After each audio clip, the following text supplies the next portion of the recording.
Hello, hello, ladies and gentlemen. Welcome to game number one. This is not going to be here forever. This is not going to be here for long. I am in a hotel right now, so my webcam is kind of not working. Background is a super messy bed, and also, I just look terrible. So, not doing that. So let's go ahead and look at this. We do have two of the Spider Queen coming out first and foremost. Leo being banned out because there are the spines on two of the Spider Queen are a little bit undead, and Leo is undead, so that's just too much undeath at once. It's not okay. It's a big problem. Hate the stupid watermark, but they want me to pay. Here's the thing: I wouldn't mind paying money to get rid of the watermark, but I definitely do mind paying like per month to not have it. So this is just not going to be a thing like at all. Anduin, more like Banduin, am I right? I'm gonna go ahead and remove Anduin from the play area. Diablo also going to be removed out. But you know what? I am not nearly as interested in what is not being played as I am in what is being played. So that's a thing to look at in just a second. Just a little bit. Bum bum bum.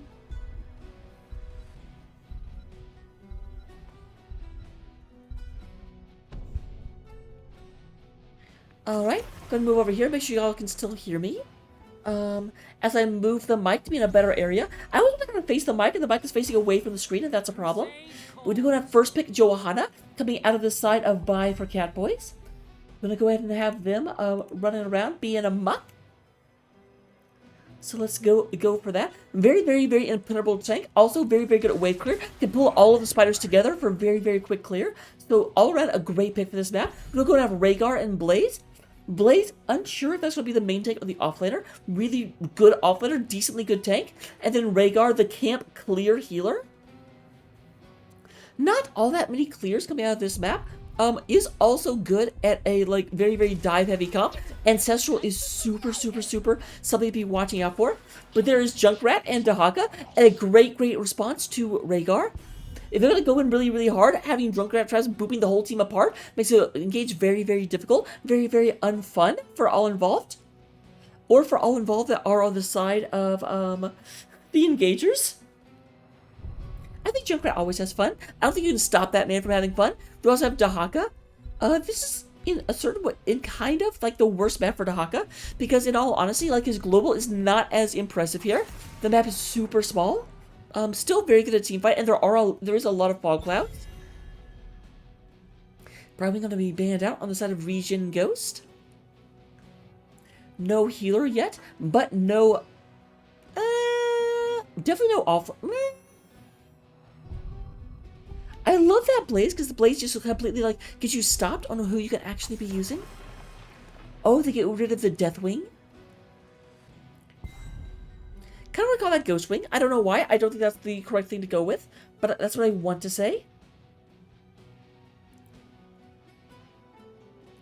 Do let me know how things sound right now. If my voice is okay, if the game sounds are too soft, too loud, too happy, too sad.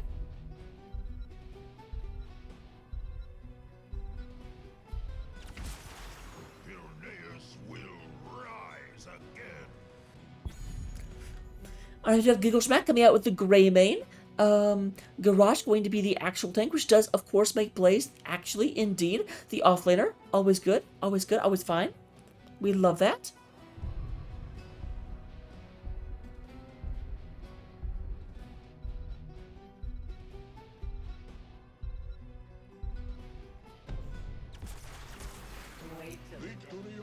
Oh, interesting. Kerrigan coming out. You don't see Kerrigan very often. She is a super early game I'm going to punish you hero. And seeing Kerrigan into a Garrosh is a little bit disturbing, because Garrosh throw after Kerrigan dives in could be devastating for the Queen of Blades. Stukov coming out. We've actually got quite a bit of Zerg hitting the field right now between Stukov, Kerrigan, and Dahaka. But you've got Greymane looking for a very big blow-up team. Who's going to be your second one? Li Ming with those orbs coming in. But the real thing I've got to wonder is what is their plan after Garrosh throws? How will they keep their opponents in place? Like, Kerrigan can dive out. Stukov doesn't really have an escape. Taka can, like, burrow. Junkrat can get out of there pretty quick. And they don't really have any stuns. No roots. So I'm not sure, but I'll get into the game right now. I'll go ahead and get the predictions up. I'll see you guys in just a second.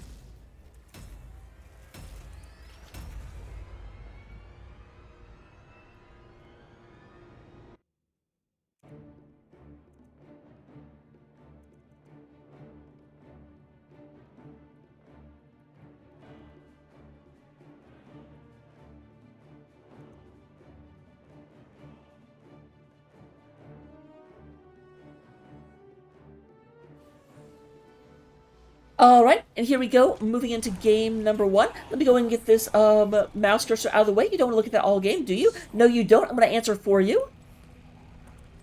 So, cursor size down to 0, cursor guides out of the way. There we go. Look at me knowing how to use my own keyboard. So, here we go. We're going into the game right now, representing...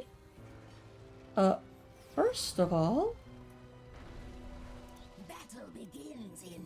Thank you. I like having that up.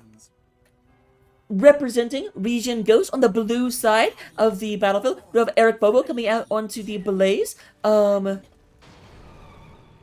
Hippo Triple X is going to be on the Garage. Giggle Schmack playing the Grey Maid. We do have E-Day coming out on Li Ming. And then, who did I not say? Hippo, god dang it, who did I not say? Oh, Dubs is going to be on Rhaegar. Moving around too much, I couldn't actually read the name, and it was a problematic. We do have the Unstoppable Johanna on the side of Buy for Catboys. Sir Noble going to be playing the Crusader. Krinovast is going to go ahead and be coming out on the Dehek Dahaka. We do have Sailor Twift on that there Junkrat. Michelin Man is going to be playing the... it's actually Michaelin. I know it's Michaelin. I'm going to be playing the character. Darn it, I'm going to pronounce their name correctly. And then we do go ahead and have... Tilden playing the Stugo. That's probably completely missaid. Yeah, that's because playoff brackets are dumb. I can fix it real quick if I want to.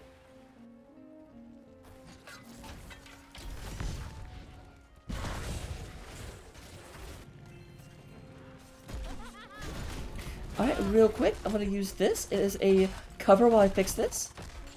Because I'm a professional.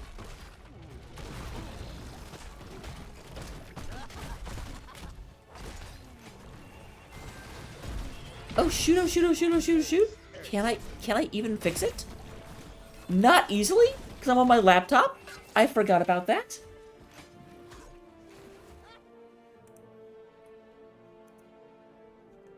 Alright, here we go. Go ahead and clear that back out. Yep, sorry, Ektar. I would have to download everything, and I was not prepared. Playoffs are annoying. Nice move by the Junkrat, going to very, very quickly burn these guys down by putting them into danger way.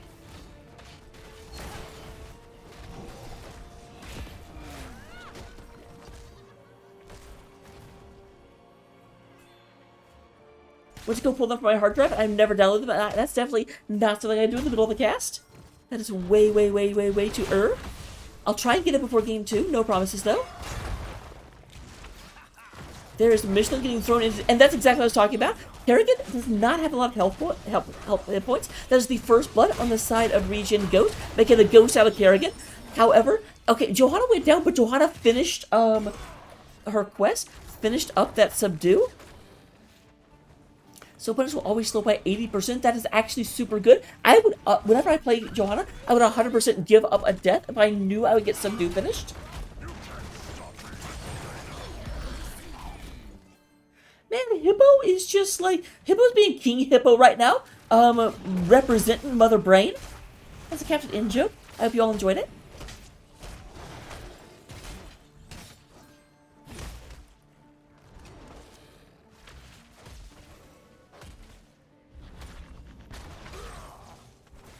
Bum, bum, bum, bum, bum, bum, bum, bum. Alright, here we go back and forth. Michelin, or Michaelin, is going to go ahead and pick up this experience right quick. Both teams are level 6, a slight experience lead on the side of ReGen Ghost. Not super surprising, considering that they have, after all, gotten 3 kills that are currently unanswered.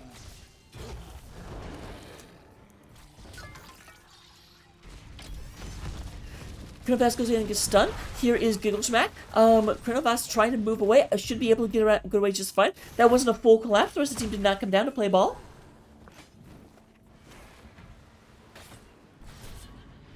We do have the Zealous Glare coming out level 1 for the JoJo. Future Generation, we do have Dahaka. Not surprisingly, not going for race car build because we know how small this map actually is. So that is not at all a shocker to me.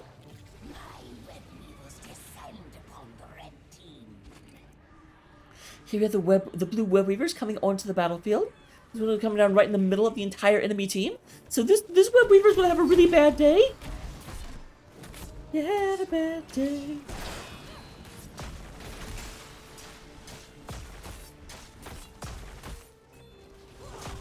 Okay, that was really fun and cool to see. Alright, there's the Unstoppable coming down. Sir Noble does go ahead and get back. Pops Iron Skin. Gonna be just fine for the time being. There's the Zealous Glare coming out, going ahead and blinding the opponents. They are moving forward, trying to get this done. There is a wave of death moving forward. He's sidestepped by Tyradin. Tile drawn? I don't know how to say that. Oh, but Sir Noble does not actually have Iron Skin this time around, and will go and get popped off.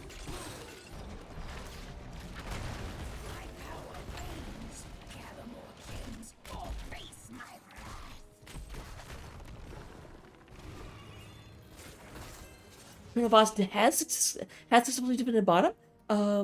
Eric Bobo tried to move in, but Prinavas won't let that happen. Prinavas currently holding half a tournament by himself.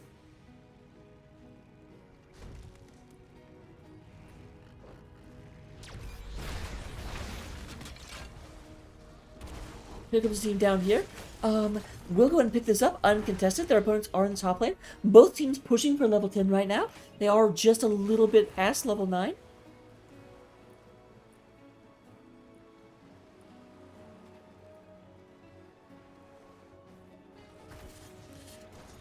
We're going to create a boss down here. Junkrat moved down in order to clear this out. Says, okay, Dahaka's going to have a very hard time clearing that. Cannot move out into the lane safely. But you know what? You know who can lob grenades very, very effectively? It's a Junkrat. It's a Junkrat. We do have turn-in complete on the side of Buy for Catboys. But with that, we do have a move-in onto the point by ReGen Ghost. Let's make sure that there is nothing happening. Level 10 online for ReGen Ghost. We are going to see the Cursed Bullet, Warlord's Challenge, Calm Combustion, Ancestral Healing, and Wave of Force. Meanwhile, for Buy for Catboys, they're trying to entice their kitties with Riptire, Falling Sword, Isolation, Summon Ultralisk, and Massive Shove.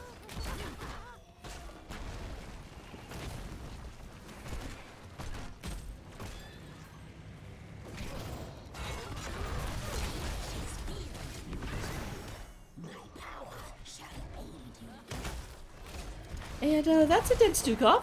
That's what that is right now. I gotta say, this Hippo is doing a great job of hiding in bushes, catching people out with the Warbreaker. Very, very, very experienced war chief.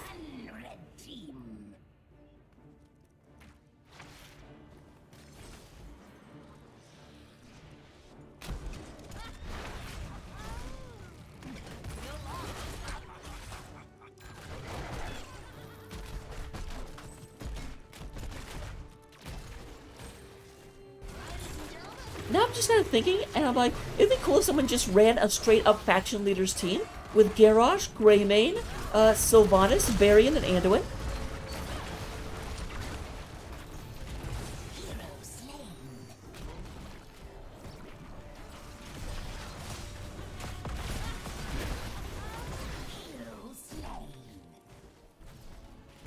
Can also, arguably, go ahead and... Oh, absolutely, Mongoose! Gary is going to get banned out so hard. We do go and have a counter kill on 2 people, go both Garrosh and Greymane. Didn't take out in that little exchange, but that was 2 turn-ins in a row for ReGen Ghost. However, there is still turn-in available, and Michelin... I guess you can't turn that yet. I'm freaking out. 32 gems, oh my goodness. Michelin has bank right now.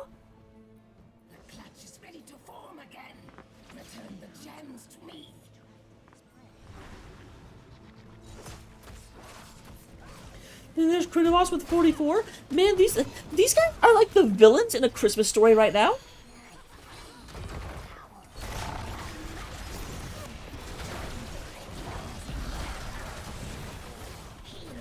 I mean, I guess you could also count Tyrande or Malfurion if you don't want to use both Varian and Anduin.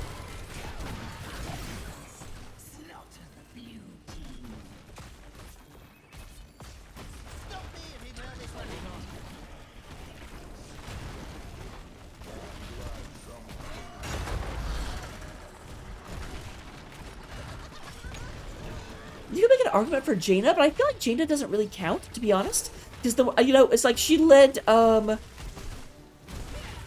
Theramore, but she didn't really, like, ever lead the humans. I'm overthinking this for sure. We do go ahead and have a lot of pressure. They do go in. The first fort of the game will fall, actually, to buy for Catboys. They've only gotten one turn in, but their one turn in has so far gotten more value than both turns of the other one. Krinovoss down here going ahead and just leading a massive tide of orange into this fort. That's the thing with scaling. As you go ahead and move through, scaling is just going to mean that your things are bigger and bigger. And there is a pause from Giggle Smack.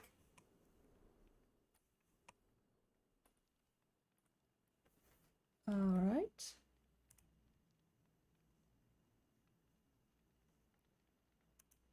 Real quick, go ahead and do this. Once again, I'm not 100% set up to be casting from my hotel room. So I apologize.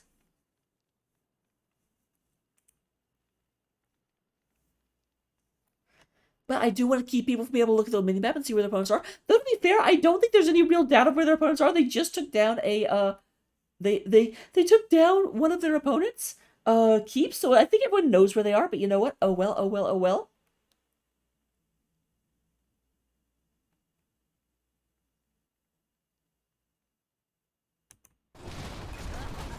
Alright, here we go. Moving back into the game, we do go ahead and have Sir Noble leading the charge. All 3 forts are down for ReGen Ghost. And we're actually up to 5 kills versus 5 kills. I gotta tell you, these heroic tier challenges made a big difference. Because ever since 10 is happening, we've had a complete reversal in terms of who's getting killed on whose.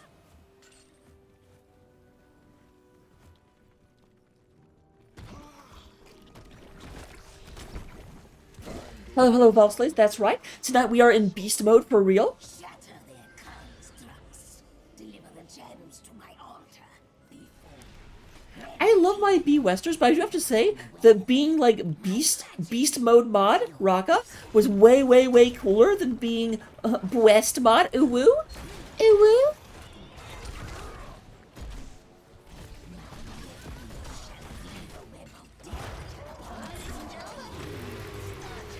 Oh no, Hippo was definitely out.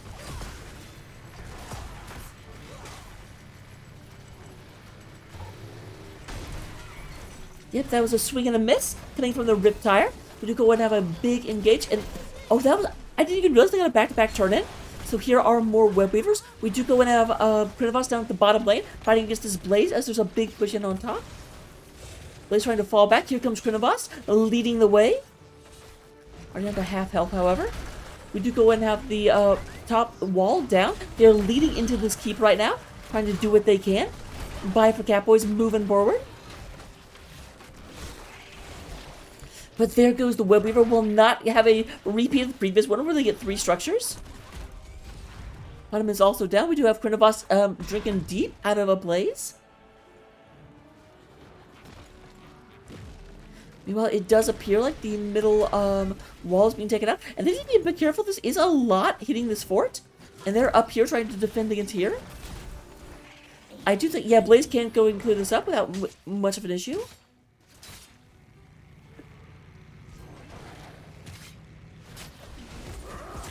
Hippo on the Angry Cloud. Gather their gems. Bring them to me. Krinovoss will be down here going and get this taken care of. Turn in from the orange team, but they do not yet have turn in. Although technically neither is the blue team. Both have had 2 turn ins. They each need 60 gems to get in there.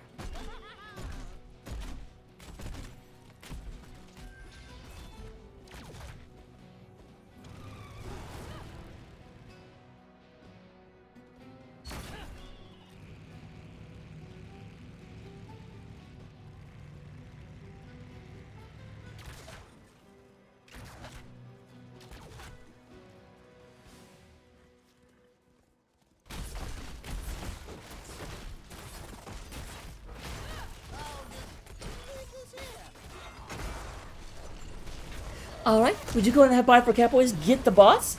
The fabled throw pit does not manifest this time around. They were trying to move in there, but just a second late. Michaelin does go ahead and get picked off. A little bit of leaving orbs running in there.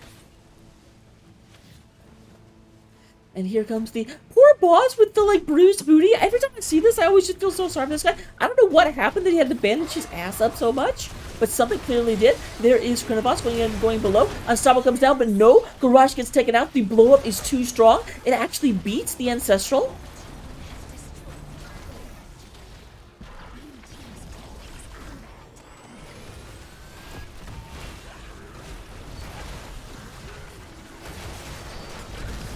Bunch of damage to go by. Leaning goes down. We do have Eric Bobo in a lot of trouble because he's knocked out. Charges in, but may have charged in, may have swiped his last whip as they move in. But no, it looks like Biafra Catboys are just trying to go in. They're just looking at this core. We do have Eric Bobo. He does eventually go down, and so too does the core. Very, very good early game for ReGen Ghost.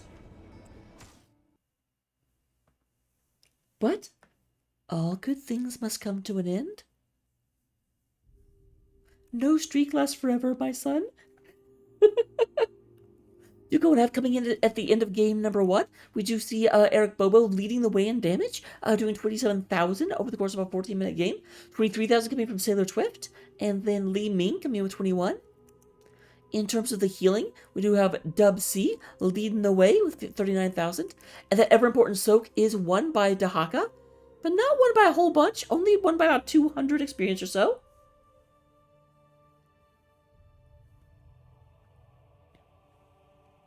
So with that, talents, we got some of those. We got talents, don't you know? Oh wow, I'm transparent? I had not noticed this before. That's a problem. But look at this. If you want to copy any of these down, by all means, feel free. And I will see you in game number 2. I'll see if I can get the, like, portraits fixed before then.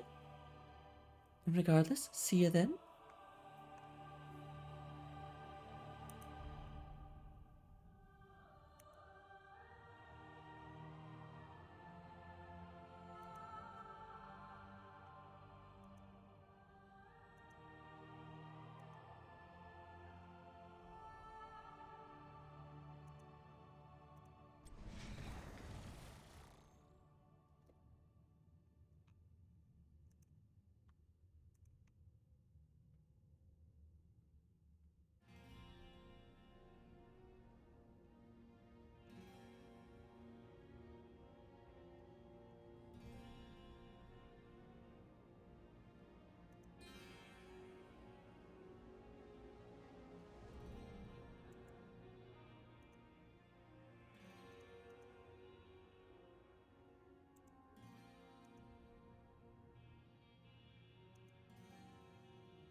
just gonna turn this down just a bit.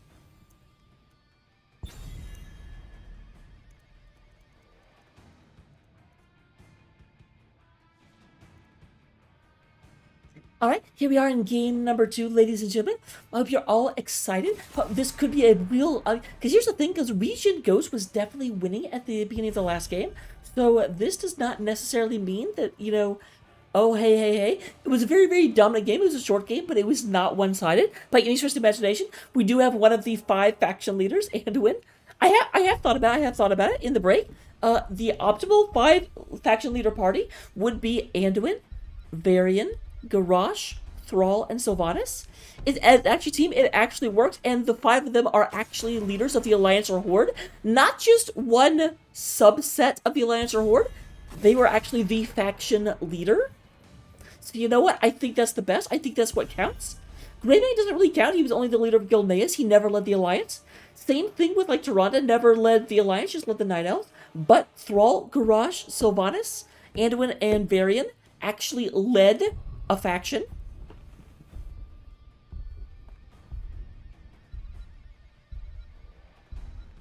So we do go and have looking at the actual game. I suppose I should talk about the game.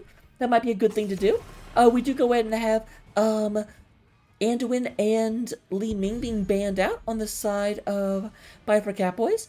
I'm surprised that no Garrosh ban. Like, granted, they figured out how to deal with it, so I guess I'm less surprised, but still, that was impressive. We do go in to have the Diablo and Johanna really pressuring the tank on the side of Buy for Catboys. We will have Krinovos being picked up first and foremost, or Blaze being picked up for Krinovos first and foremost. Need a light indeed.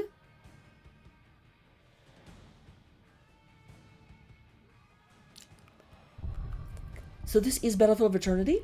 Blaze, not a great race hero. That may indicate that Buy for Catboys are planning a team fight comp. They're planning on murdering you. Once again with the Rhaegar, but this time Eric does come out with the Leoric.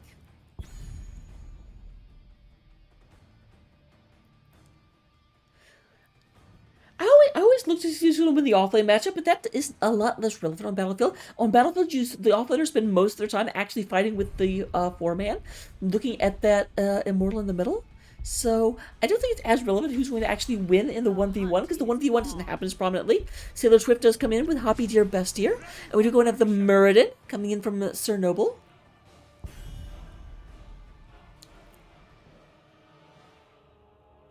It's a noble.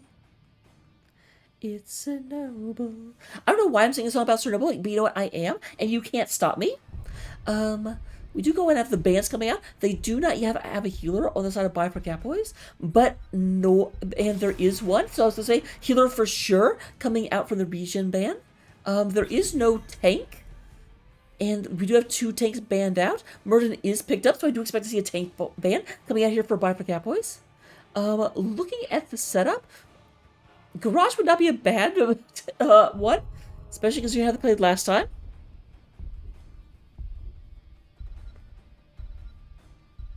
Like, the Raptors are screaming Garrosh? No. They actually banned out the Orphea instead. I'm actually, like, super surprised about this. This is not at all what I was expecting. So with that, we do go and have Orphea will be removed. The very mobile, like, sort of in-your-face aggression tank. Or mage. Orphea is not a tank. Please do not draft Orphea as a tank and then say Rocket told you to do it. Rocket did not tell you to do it. You guys are lying. I had nothing to do with it. I am innocent. So we're going to have Sylvanas coming out. I do not like that Sylvanas skin, E-Day. I just gotta be honest. We're going to have the Giggle Schmack coming out with Raynor.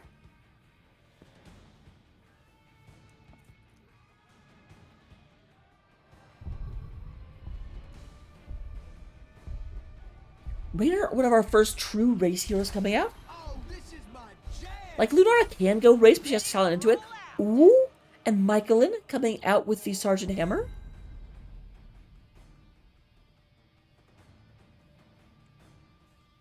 Now that's very interesting. That will be difficult to move into. Sylvanas can teleport in, but has no support. Raynor can't get on top of a hammer easily. Leora could spooky walk in if they really wanted to. But what tank you going for? Stitches kinda could be a thing. Nope, we do have the Malgacho Malganis hitting the battlefield. So we will go and have Sleep Man going in, trying to like put the rest of the team, and so they can just actually sleep a bunch of the enemy team and just focus in on one of them. But will that work? Especially with Tyler Drawn? How do you say that name? I have no idea. You know, we're going into the game right now. I will go ahead and be back in just a second. But I'll cast up a storm for you all. Hope you're enjoying it, and talk to you in just a second.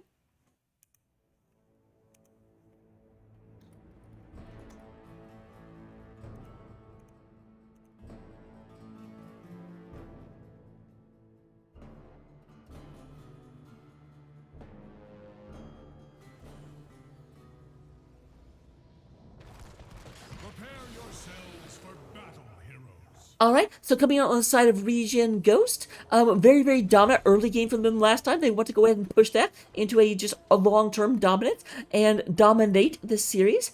We do have Gigglesmack is going to be playing the James Raynor, the leader of the Raynor's Raiders. That's the name of the place.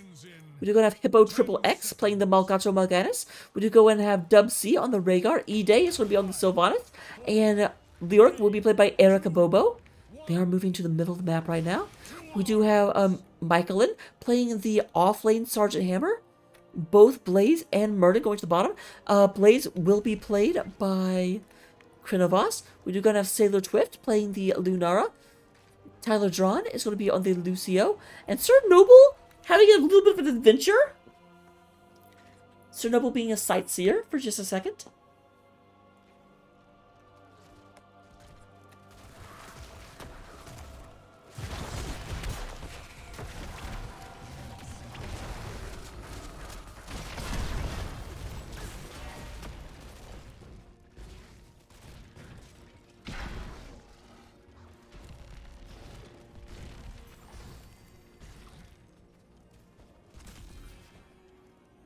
Alright, we're moving back and forth. Leoric's fighting into this. Leoric's going to have a really, really hard time with Michaelin. Like, this is not a matchup Leoric wants anything to do with. It's very, very, very difficult for the Skeleton King to move into range of that. I mean, actually, it's really easy. It's just hard for him to survive if he moves into range of that. Just press forward forehead.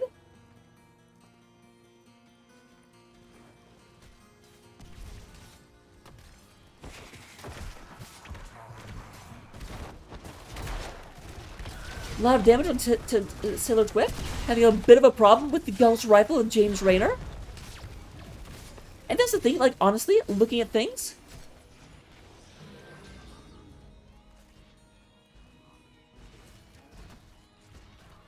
I forgot what I was going to say, but you know what's probably not important.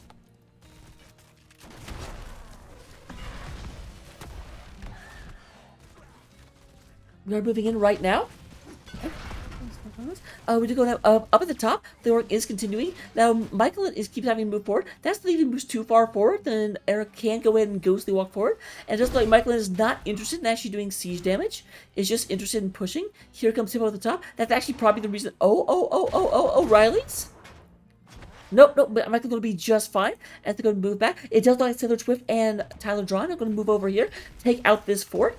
Wow. Shaman Camp. Shaman Camp's reports are almost the same thing. Don't at me.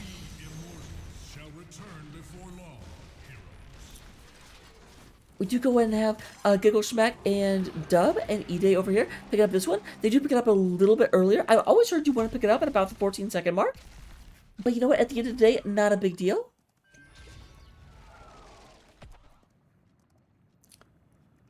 The orc is up here trying to get this cleared out. But here's Michaelin. It's going to be a big fight over top. It looks like everyone is moving in real quick, trying to get this done. Do you have a stun on the Hippo Hip? The hippest of hoes? Oh, well, I can't say that. Oh, Noble in a lot of trouble. Noble went in there, went in deep, and is going to be escorted back to the Hall of Storms. thankfully for ReGen and Ghost, they're like, hey, don't worry, don't worry, don't worry. If you die, it's cool. We have a lot of experience with death. This will be picked up. This is actually really, really, really terrible because they do get the Shaman Cat picked up first. There was, oh, super, super, super lucky for Catboys. The Shaman Cat got cleaned up by the towers themselves. They do send Critivos down here, but they didn't even need to. That was very fortunate.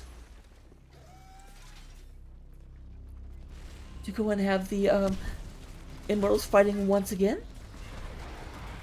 Definitely lead for ReGen Ghosts. They got through very quickly, and they do have the actual race hero in James Raynor. I'm assuming Raynor did go for, yep, Exterminator. The light of the crystal arch shines on. We'll have Critivos go down to the bottom. It does look like Hammer is now considered part of the 4-man. Very, very good defensive hero. I do not blame this decision. To me, mortals, I march for hell's gates. I will bring down the gates of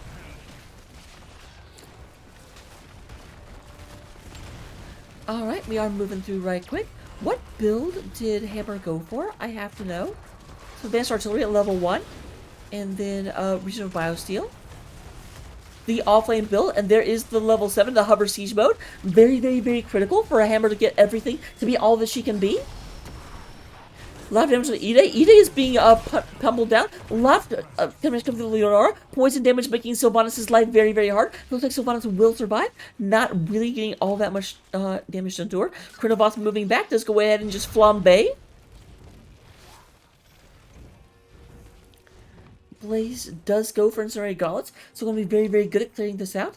And it does look like they actually send Leo up top. Eric Bobo is moving up here. Just be a bit careful, because that's the thing. Michaelin, if you leave them alone for anything that will just take all your stuff.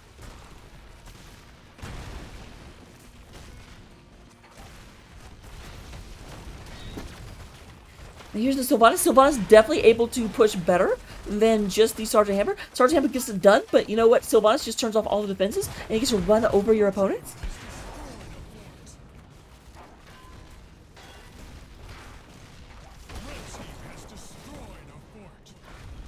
But already, blue team is on the keep wall and starting to move in here. Now, it will be a little bit, but Sylvanas actually has the Black Arrow back. And here comes a little bit of aggression, but not the whole team. Will they fight this or will they run? A lot of damage going into Hippo. Hippo goes ahead and tries to put his aggressors to sleep. We'll go and gather for the time being. Sailor Swift is hunting this down. There is the movement speed bonus coming from Lucio, and goodbye. Queen of the Forsaken. Oh, nice stun coming from Sir Noble. Noble goes and catches that, but it does look like Dubs is going to go ahead and get out of here with no problem. Eric Bobo also survived. Repent before my wrath, demon. Would you go ahead and have Viper Catboys move in first? I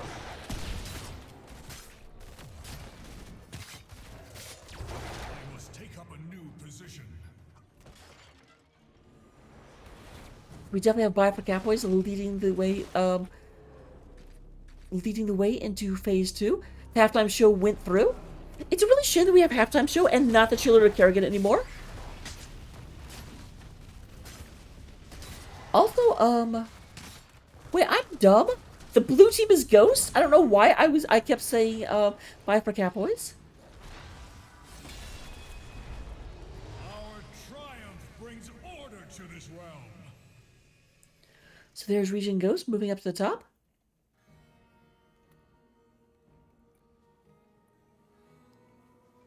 Leo is down below.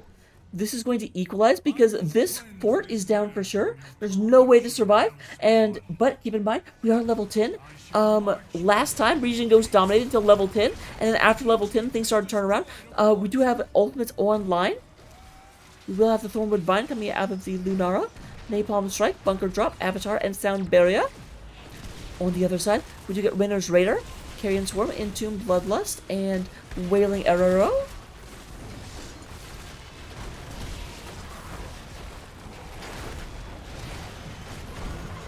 Nice, and Tomb catches 2 people. Silence comes down for that arrow. We're going to have Sir Noble taking a bunch of damage. Does Dwarf hop back down to safety. Going to be okay for the time being, but a lot of damage going into this keep up at the top. That is getting taken out, but it looks like the Immortal will fall before the keep does. Thus ends my assault on hell. I must rest for a time. Now we do go ahead and have Sir Noble leading the charge, moving back in here, but the Avatar is down. There is one person getting stunned. A lot of damage coming in. Michaelin goes through. Siege damage. A lot of splash coming in. This could be very, very, very bad for ReGen Ghost. Hippo does get stunned, and Hippo going to be taken out. Goodbye.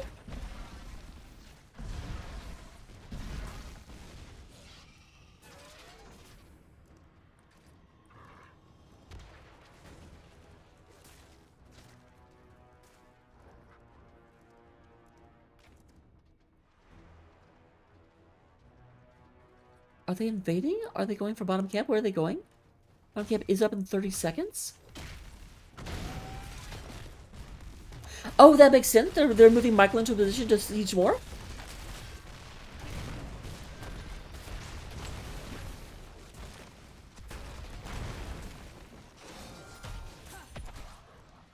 Alright, we do go ahead and have the Leo has showed up. There is a Entomb, but Lucio doesn't even care. Lucio is just like, dude, all this gives me is things to, oh, what is the Tony Hawk Pro Skate, you know, do wheelies off of? I am not a skating person. I don't know what you call that when you get the obstacle course and things to, like, sidewall on and all that stuff. But basically that's what Lucio is. Lucio is just like, yeah, just give me more walls. I love walls. Here we are. We are moving into the middle of the map real quick. Trying to get this taken care of.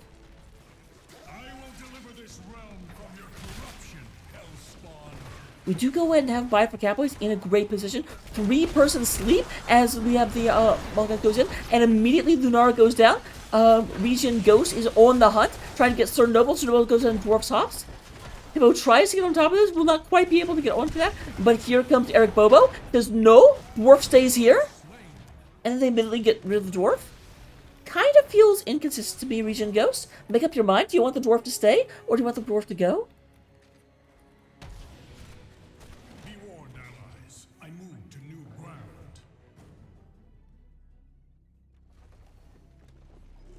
No, I might be trying to think of skate park.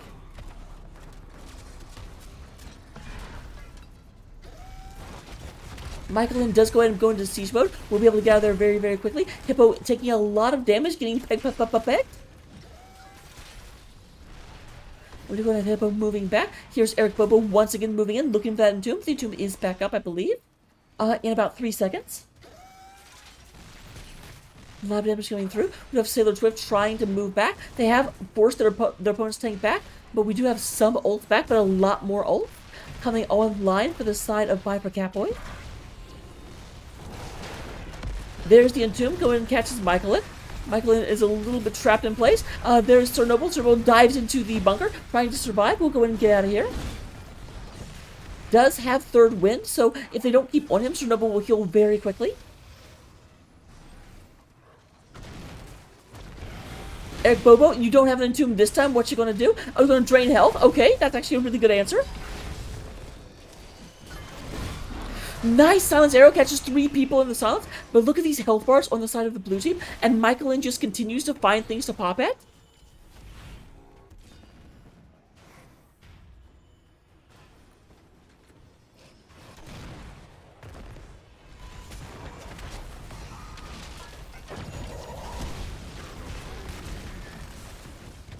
Alright, that will be the first one going down. After the re-engage, we do go and have Malganis going down, and Viper Catboys moving in. There's Sir Noble once again moving out. Does have Avatar back, so he'll be healing even faster. And there with the little blue, green shimmer, we do see Sir Noble starting to recover. This will be Belith winning the war and moving down into the bottom lane. However, look at this wave that's built up. We do go and have Krinovos having to peel off and go take care of this.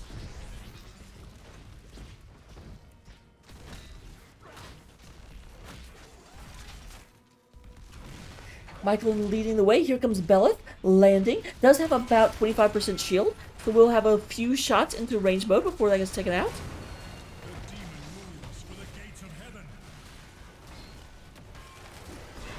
And with that, Black Catboys have equalized the map. All keeps are down, all forts are down, no keeps are down. But there's another great into. Sleep comes down, but Lucio goes ahead and uses the sound barrier. A lot of damage. Raynor goes down. Goodbye, my friend. Black Catboys are so good once they get tense. Oh my goodness! Like, you are not allowed to survive. That's not in the script.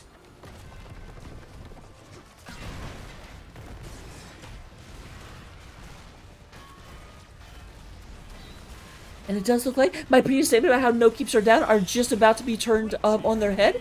Only 2 members up, but we do have more coming back in 10 seconds. I do not think they can core here. They're going to try their best to prove me wrong, though.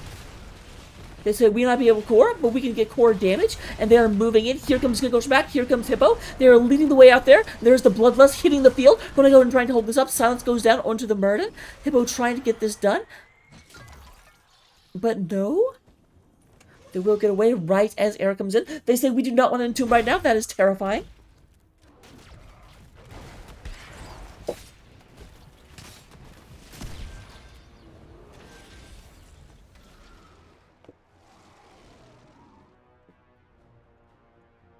Blue team has destroyed a fort. Oh goodness, I did not even notice that was happening.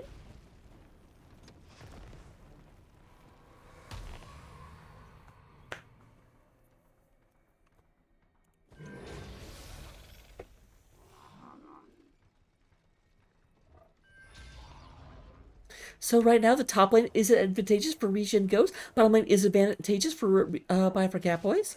There is a Shaman Cap down here, but the Shaman Cap looks like it will fall before they can come to reinforce it. Position shortly.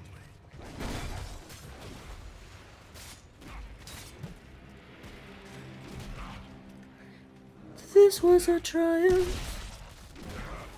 I'm making a note here. Huge success. It's hard to overstate my satisfaction. I got that reference. I want you all to be proud of me. Glory of the high heavens.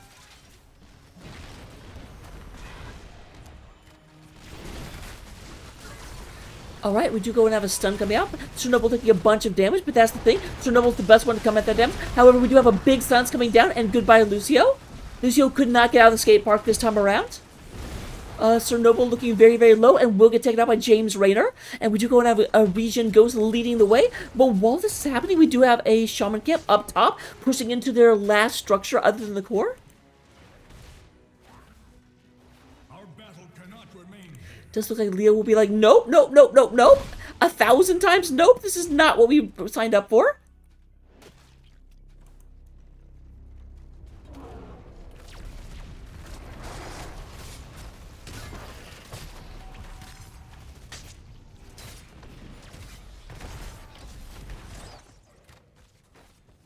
Alright, with that being said, we do go and have this moving in right quick. This will be a very healthy immortal for this other region, going to the bottom of the map. Our glory radiates through this land.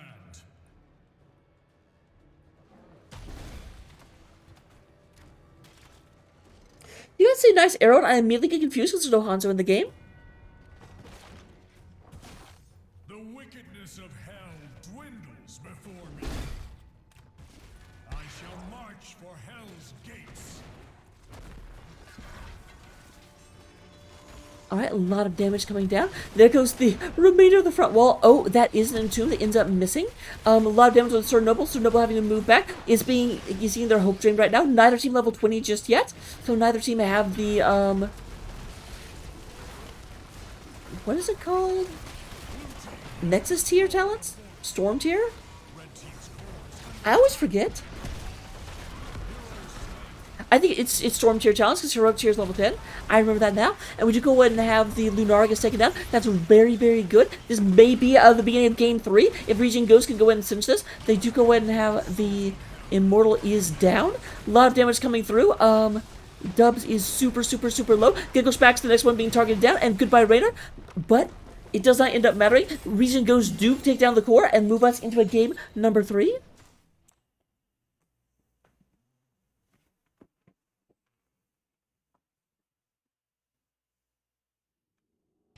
Looking at the stats at the end of that game, we do have in terms of damage, Lunara does lead the way, doing 59,000 damage, followed up by Sergeant Hammer with 58. E-Day going to be coming in with 50,000. Congrats to Sailor Swift and Michaelin. We do go and have Dead Heat in terms of healing. 70,000 either way. And in terms of the experience contribution, we do going to have Krinovas leading the way, doing 16,000. Lyric did peel off and try to help a little bit more often, so it came about 3,000 less. But at the end of the, we did have level 20 hitting just at the very end. Possibly not sealing the deal because the red team lost. Whoops. However, you guys know what time it is. It's time for us to get ready for game number 3.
Cursed Hollow.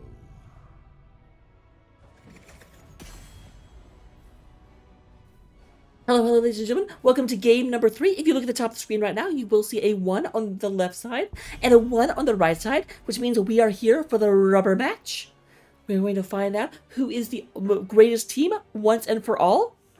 Until next season. So let's go ahead. Let's just get into it. We got 4 bands to start off. We're going to find out what those bands say to us, what those bands indicate for the future of everything. It does look like ReGen Ghost taking their time. They narrowly squeaked out a victory. That last game could have gone either way. They're very glad to have won, but they have to really, really consider what they want. And they say, this is a big map. Let's get rid of the globals. Brightwing first. Fairy dragons. More like nary a dragon. Meanwhile, on the side of Bye for Catboys, how will they respond? They do get rid of the Leoric. They say, you know what? Those entombs were nasty. We don't like staying in place. We like to move around. We like to keep our options open. And Entomb is like, you stay here. And Bye for Catboys is like, stop infringing on our desires.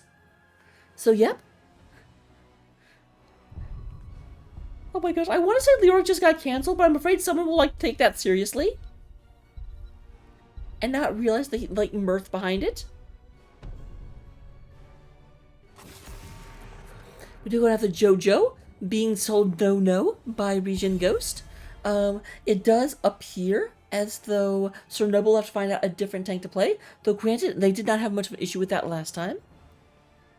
A lot of emphasis was put onto banning out Sir Noble, and Sir Noble still found a tank he could play very, very well. Did a lot of Gur. Sylvanas is removed, was a little bit, they're like, no, we want to be able to know when our stuff is being turned off. Sylvanas can just do it whenever, and that sucks. We don't want that. We don't want that to happen. That was not fun for us.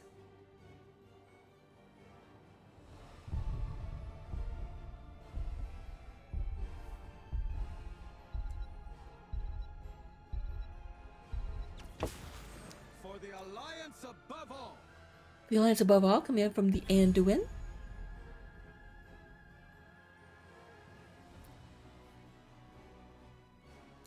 So we do have Anduin leading the way. I oftentimes will consider Anduin to be the fun police, which is like you have this really cool combo, you have all of these things go together, Anduin is just like, nope. Because he's the fun police. Alright, so Brightwing was banned out to deny Bye for Catboys at Global, so not surprising we'd have Krenivos getting to Haka first and foremost. Does not want to risk giving them another opportunity to ban. Diablo going to be picked up by Sir Noble. Keep in mind, in game number 2, they banned out Diablo and Johanna, forcing Sir Noble onto Muradin. So we know Diablo is most likely a character that Sir Noble is more comfortable with than Muradin, seeing that it was the higher ban priority, coming from the side of ReGen. And the Artanis, someone tell Crush. Giggle Smack going to be on the Deathy, and then Artanis.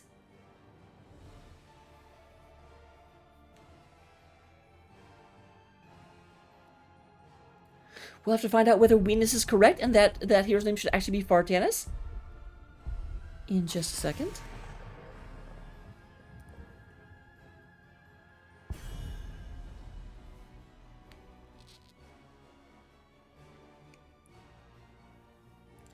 Alright. Here we go.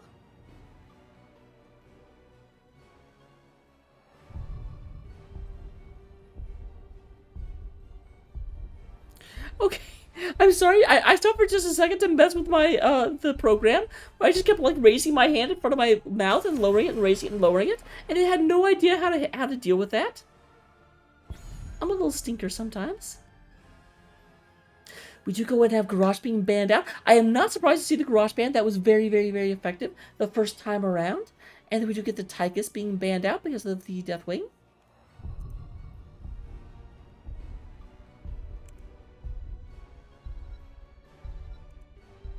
Alright, with that being said, we are going to go ahead and have the Nazebo showing up, as well as Rhaegar actually coming to the side of Bye for Catboys this time.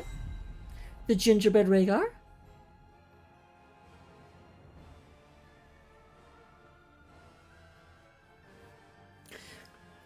Okay, Chair Glue How the heck is this the first time you have ever chatted in my channel?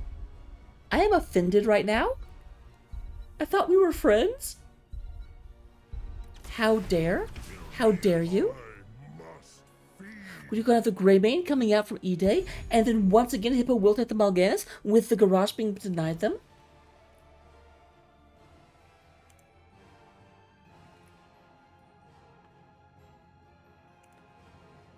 So, with that being said, we are going to go ahead and see the last one being picked up right quick.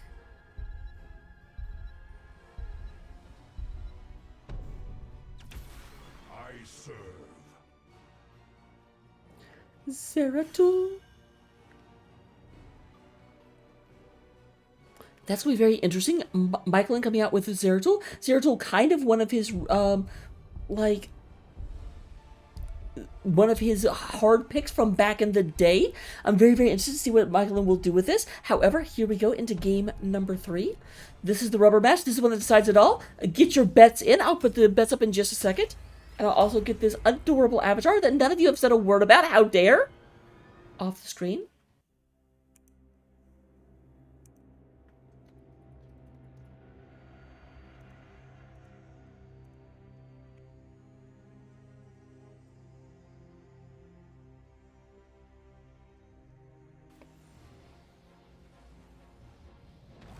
So, starting on the blue side of the battlefield, we have ReGen Ghost, the winners of the last game.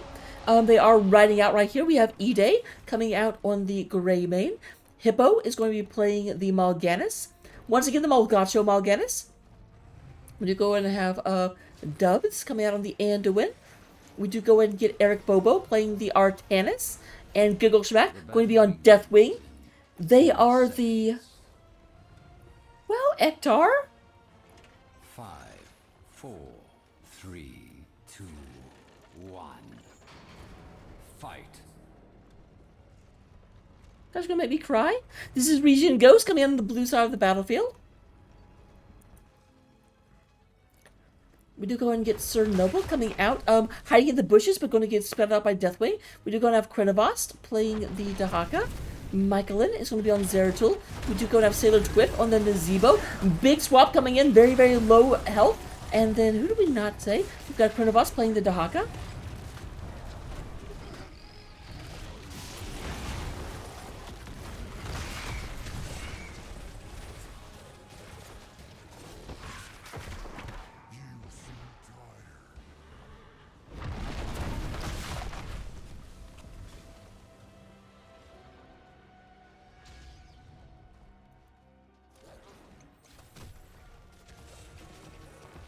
Alright, nice job by Doug picking up those experience orbs. A lot of people don't really respect the fact of the experience orbs, where they will come across and do quite a... like, each one of them is worth 2 minion kills, and of course, they do give you back, I believe... is it 8% mana? It's more than 4, I believe.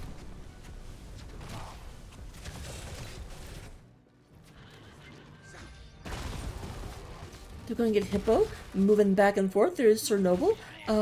Hippo needs to be a little less aggressive. It is 1v2 at the moment. We do go and have Anduin moving down here, going to take it off this camp. Greymane is on the way because Anduin can actually take this camp, but it will take him like 80,000 years.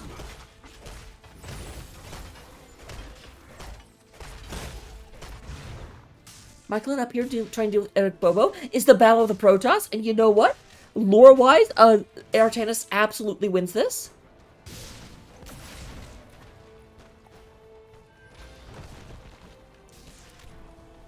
So that is blue getting a little bit extra aggression because there is this camp that has been picked up by the orange team, but I think you get more experience for this one.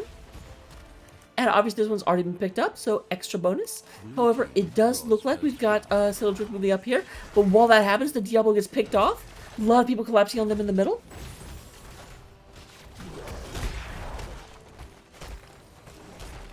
So yeah, 16%, put them together. That's how math works, right?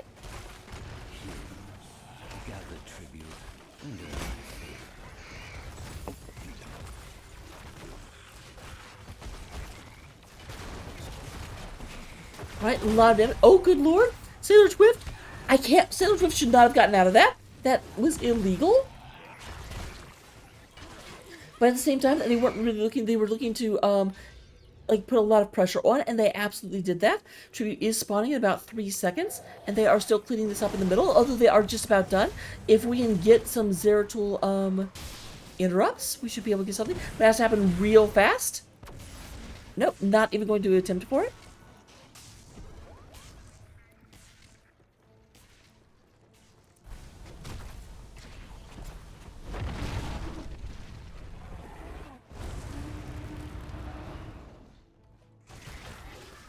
Oh, whoa. I said control 1, thank you.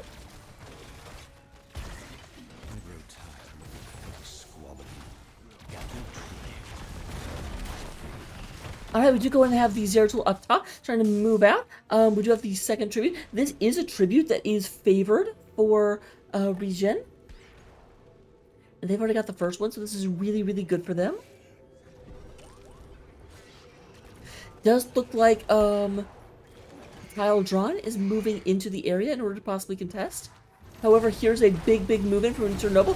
Deathwing lands, a lot of damage. This is a bad situation for... And there is the Nazebo going down, not able to quite get around Giggle Schmack. Sometimes called Girthy Schmack. Okay, nobody calls them Girthy Schmack.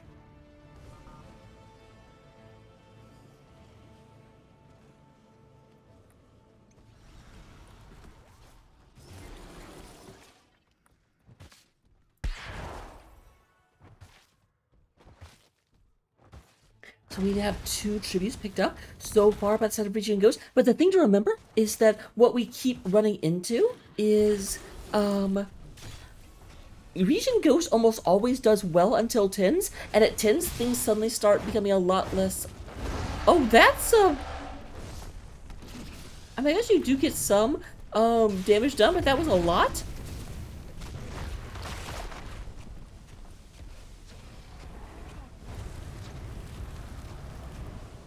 Gather tribute or face my curse. The choice is simple.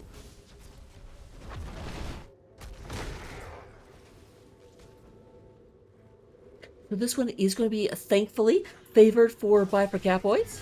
And it does look like they're trying for boss right now. Both teams going for boss, so neither will really contest.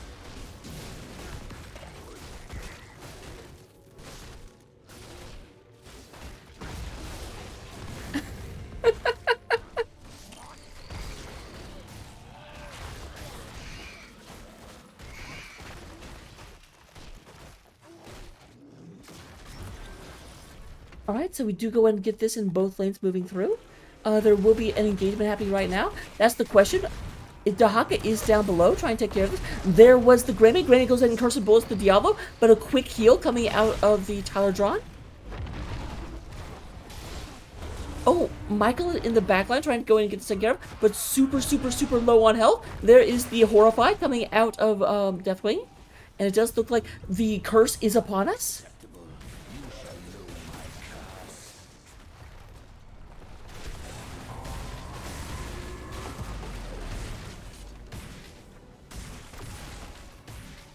And swap.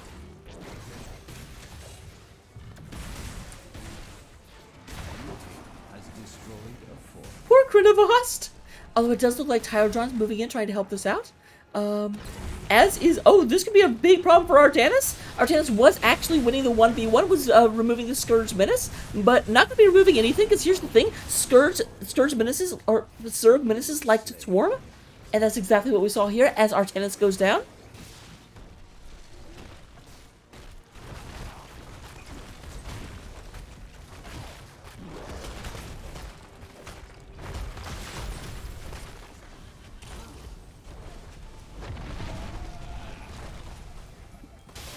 Alright, we do go and have the top and the bottom 4 have gone down. Middle has survived very, very well. Obviously, that was where the brunt of their defense was.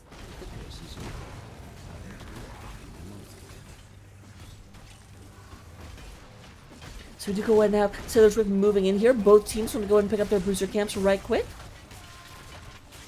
Here's the thing, though. We did have ReGen Ghost get all 3 of the first 3 tributes, take advantage of that early game lead that they typically have. So we're back to basically reset. It's very, very often on this map, you can end up like getting the curse on the 5th tribute, and your opponents are right there 1 tribute away. So it's just like you can't let up for the rest of the game. You can't lose any of them, or they just come back in a big way because their minions are stronger.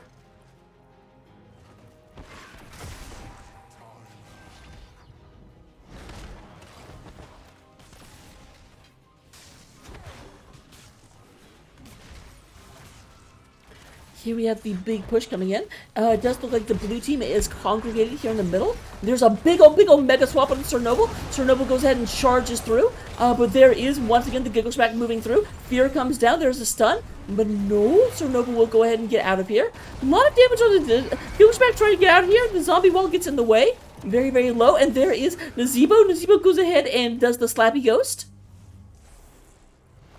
How embarrassing is it if the ReGen Ghost team gets beaten up by Slappy Ghost, of all things?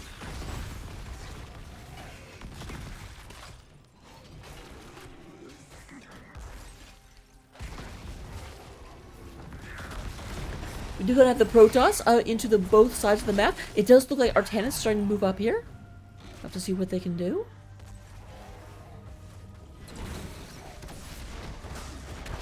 Nice little move in, and there is like, oh, but the Hippo keeps accidentally getting Chernobyl a way out. He like moves to one side in order to be able to stop, you know, Diablo tries to run, but the Diablo just charges into him. It's like, okay, I'm safe now, thank you. Shall we see who gathers enough tribute this time?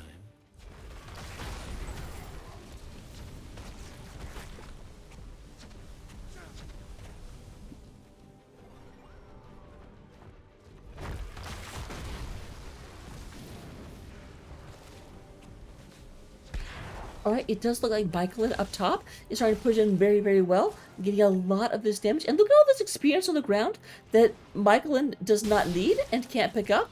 Okay, we do have Giggle Smack moving up here. I'm going to pick that up real quick, but that wasn't a lot. Like, because all of those were the small orcs.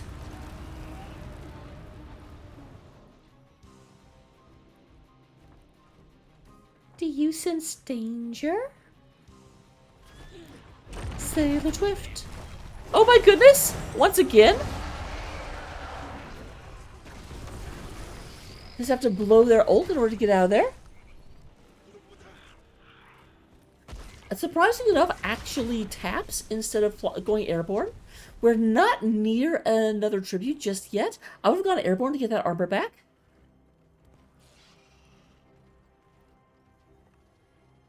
I grow tired of your petty squabbling. Gather tribute. Earn my favor. So both teams once again are picking this up. Going to go ahead and get another boss moving out across the map.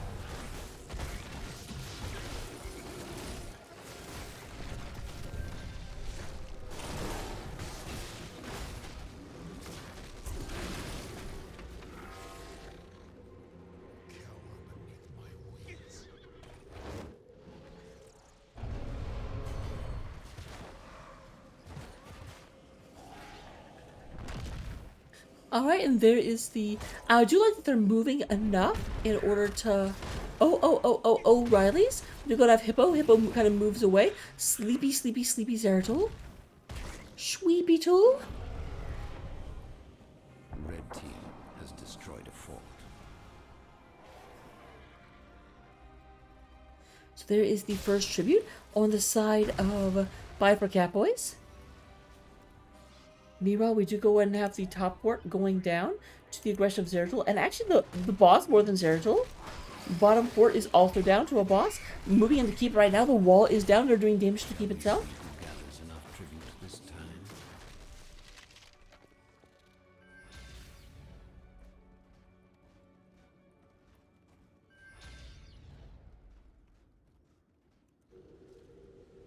So this one in a much better position to contest than when it was here.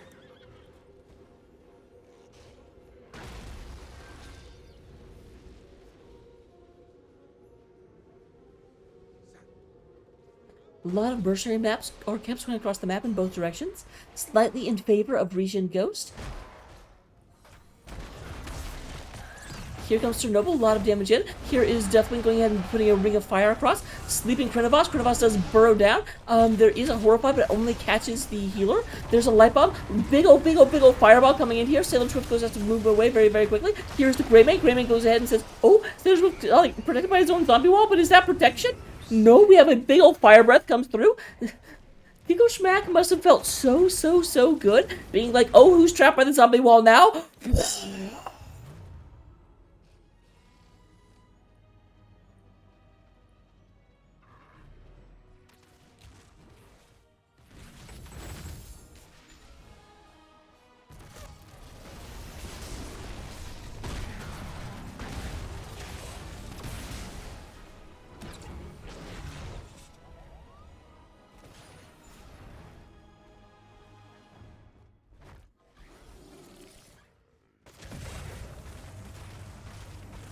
Big damage coming through. We do go ahead and have Talodron and Krenovos leading the way, just doing just basically the battle of the claws. Oh, here comes Diablo. Diablo's like, hey, I've got claws, I can help. Blue team has destroyed a gather tribute or face my curse. So it does look like ReGen Ghost trying to put themselves in a good position. If they get this curse, they will have the second curse of the game.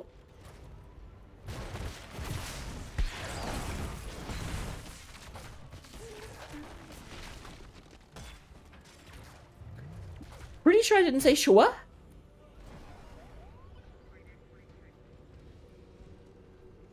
Unless that was just a bait to get me to say your name. So you can put me into all kinds of inappropriate statements. Weenus definitely does that.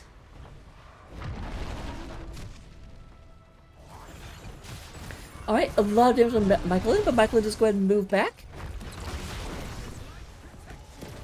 Light Protect you come through. A lot of sleeping good way. Krenovos taking a huge bit of damage. Just going to move back. Zeratul also not looking too good for wear. Here's a lot of damage. Bio for Catboys doing a great job.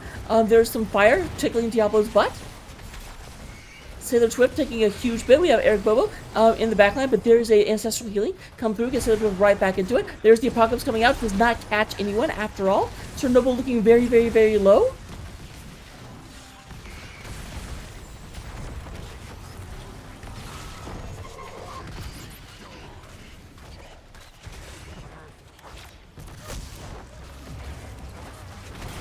Alright, Michaelin very low. So is Giggle Smack. Giggle Smack is channeling right now and will get it, it looks like.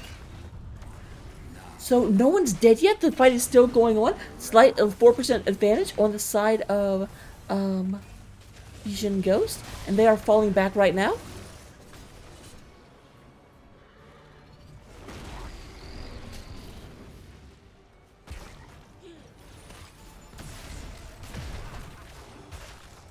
Deathwing goes up for healing. I do not blame them.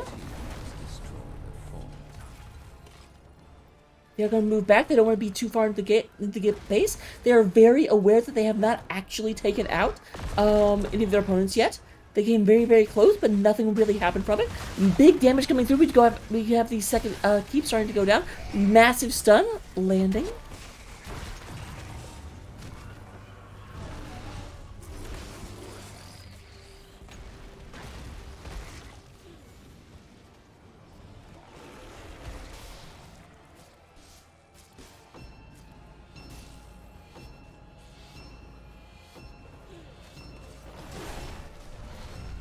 And so the curse ends. Oh, good. Michaelin?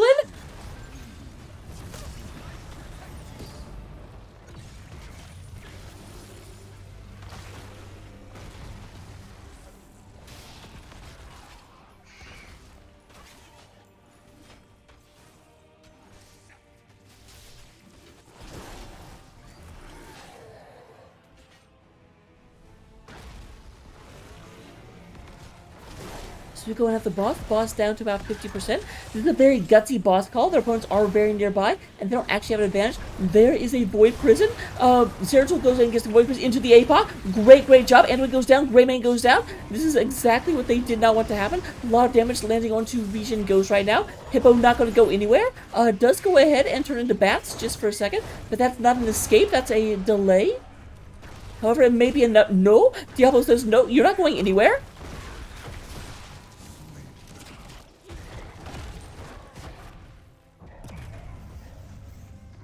Thought they might go for the Deathwing, but no, the Deathwing goes away.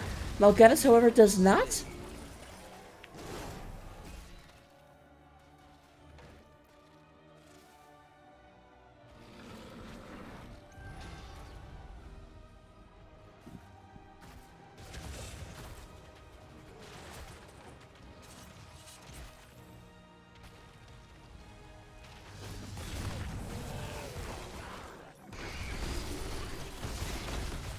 I'll be honest, I had kind of, so I hadn't really looked at the ult yet, and I had kind of made the assumption that Zeratul had gone for Might of the Nethrezim, simply because I hadn't seen a VP the entire game.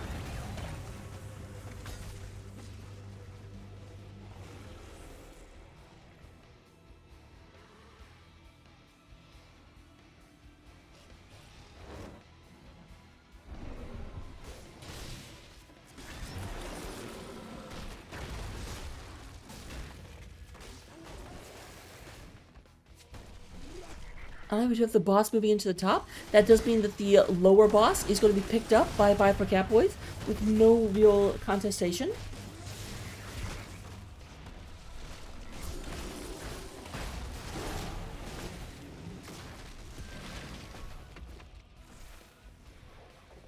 And they're going to move in, go ahead and get this offending fort down. Taka back here to deal with this massive wave that's starting to build up. Red team has destroyed a fort.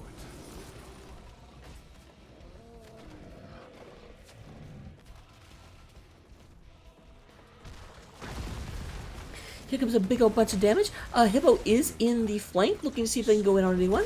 The answer is, for right now, no. Artanis at level 1. Oh! Artanis would protect by Ire at level 1. Only up to 142 stacks. That's a bit surprising.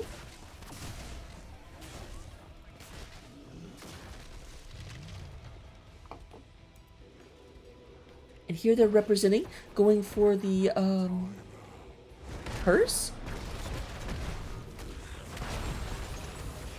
And be careful that they're very close together. Another Void Prison could come out here.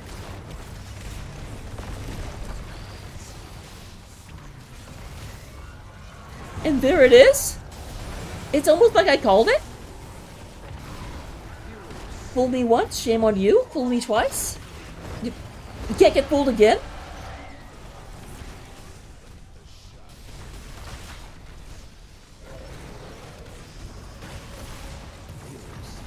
Alright, this is picked up. Now, Viper Catboys do lose one person, but it's still a 4 versus 3. Now a 4 versus 2. Michelin is trying to get this dragon. There's nothing to protect them, and there goes the dragon. This might actually be Viper Catboys taking game number 3, grabbing victory from the jaws of defeat. They were so far down, and then it's just the game slipped into their grasp. Only Artanis is left. Artanis, are you going to be a hero?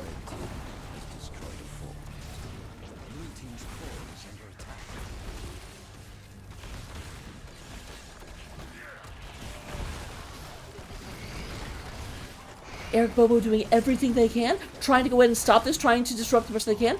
They, Anduin and Greymane are back in about 2 seconds. We are down to 30%. It is very close. 15% to 10%, 8%, 6%. And no, Viper Catboys end up taking the series and move forward.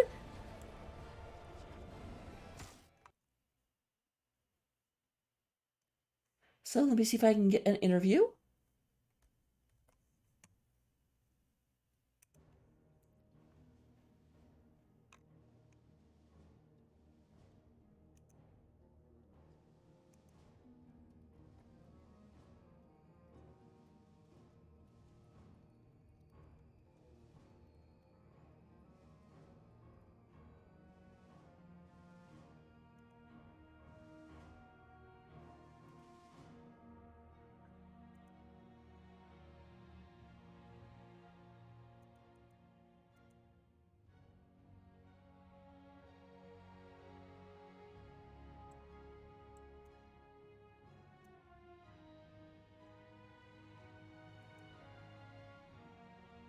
All right. While we wait to see if I'm going to be joined right quick, we do have in terms of the damage that game. Oh, and looks like I am joined by Sailor Twift. Hello, hello. Hi, how are you? Doing fantastic. How are you? Uh, Good. Oh, that felt good. That was quite the series. Um, Mhm.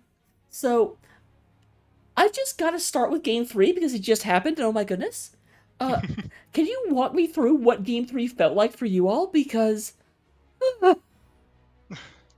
Honestly, it was pretty smooth sailing. We went into that draft with the intention of we just need to survive until level 20. We gave up like a lot of early tributes because of that. We just didn't want to take fights and fall farther and farther behind. So we just tried to, minimize the curse damage. Um, but yeah, I mean, a lot of the fights were, very, very close. Don't get me wrong. And that could have gone either way, but it more or less went according to plan of survive until the late game and then win. so I do have to ask. So early in the game, you did amazing things. You got Deathwing in two different zombie walls. But then at one point, you ended up getting separated into your own zombie wall and got incinerated. Just how karmic was that? Uh, that was it was if that was the one that I'm thinking of at the top tribute fight. It was semi-intentional to keep the Greymane off of me and try to. I knew I was dead there, and I was just trying to trade. Um, but yeah, it was pretty funny. I greatly enjoyed that. Yeah. The other question, and you may not be able to answer this, but it was kind of interesting because like the first use of the Void Prison APOC combo happened at I want to say like level 17 or 18. Mhm. Um, was there a reason it was delayed that long, or was it just there were no opportunities? Uh, like I said before, we didn't really want to fight before then. Um, with like Nazebo's power spike coming at 20 and Zeratul being a very late game character in general. We just had to we didn't want to fight, and Zeratul like just didn't show up to fights. We flame him for that all the time. Uh, All right, makes sense. So going back to Battlefield of Eternity, mhm. um, so Battlefield of Eternity was obviously the map that ReGen goes one. Although all three maps, it felt like that they had a very strong advantage early game, and then late game you turned it around. Would you like? I know in game three you said that was your plan the whole time. Was that your plan every draft? For game two, not really. um, we just fell behind early game, and they kept winning immortal after immortal. And we did, I think, a good job of getting back, clawing our way back into it. But I wouldn't say that it wasn't intentional that time. They played very well that game. I do have to say you guys did a great job in game two of fighting within the hammer range.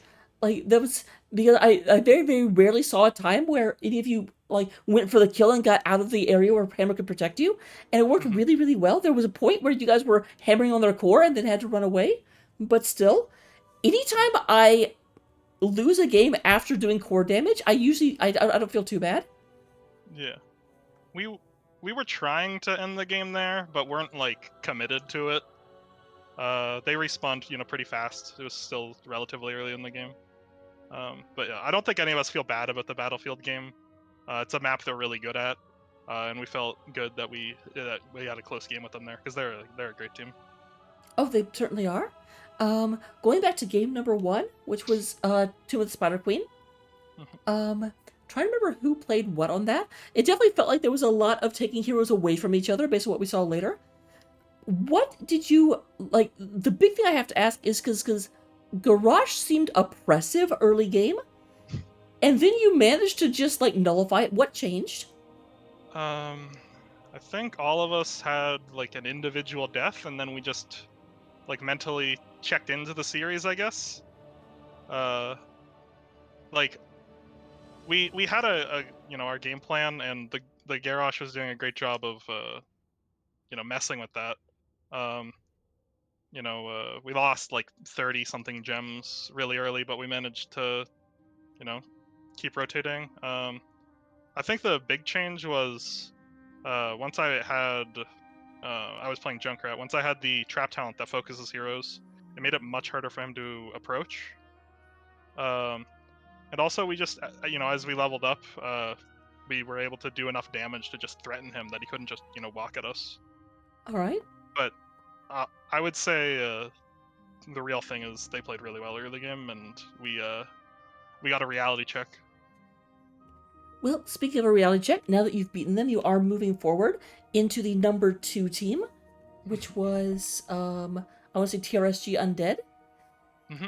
Are you, any thoughts about that match? Any predictions? Well, if I say anything other than I predict we'll win, my team will be mad at me. But we beat them 2-1 in the regular season. So I think it'll be a good tight series. We played them again in Storm League like a week ago, and they beat us though. So it's 2-2, and we'll look to even the score. Fantastic. Well, with that being said, that's all the questions I had for you. Let me go and turn it over to you for any shout outs you might want to give. Shout outs to my team and all my friends watching. Team, you guys played great. Shout outs to Twitch chat, because I know people get mad when I do that. Specifically Brendan, our tank player, gets mad when I shit at Twitch chat. So, and shout outs to you. Thanks for casting. Oh, my pleasure. Thank you for the great series. We look forward to seeing it more next time. And good luck in the rest of the series. Or Thanks so season. much. Take care. You too. And with that, we'll go ahead and play it over to Eternally Blue TV, who is still casting, so let's go say hi to them.